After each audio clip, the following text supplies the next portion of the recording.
আমরা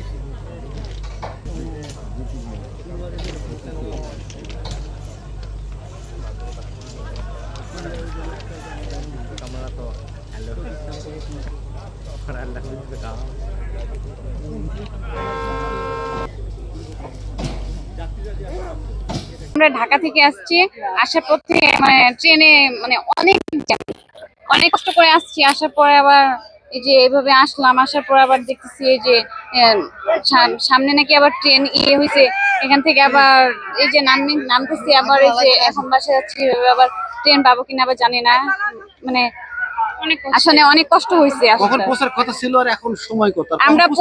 আমরা আমাদের পৌঁছাতে 7টা বাজতো, সেখানে এখনো আমাদের কয়টা বাজে? এখন আমাদের 8টা বাজে, কিন্তু এখনো আমরা মাঝরাত মানে মাঝপথে গেছি, এখনো যাইতে পারি নাই।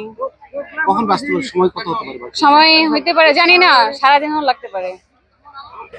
কারণ বিমানবন্দরে উঠছি ট্রেনে, ওখান থেকে আসতেছি, ওখান থেকে আসা অনেক কোচিং এ পড়ছি, আবার রাতে অনেক বৃষ্টি হয়েছে, আবার ওই সান্তারে আসছি, ওখানে আসার পর আবার কোচিং হয়েছে, একটা পরিত্যক্ত লাইনে উঠেছিল। আর ওখান থেকে বলা হয়েছিল যে সামনের স্টেশনে আর একটা ট্রেন আছে, ওই জন্য আবার এক্সচেঞ্জ করে আমাদের দিবে।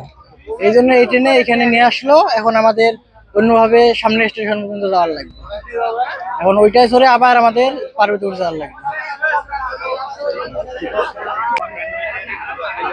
আমরা কালকে কমলাপুর থেকে উঠছি, তো ওখানে প্রায় 2 ঘন্টা ধরে জ্যামে আটকে ছিলাম।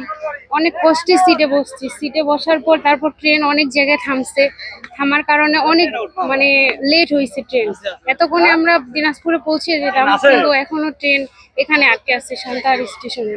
এখনো ট্রেন সামনে কখন পাবো, কখন যাইতে পারবো ঠিক জানি না। ঠিক আছে, থ্যাংক ইউ।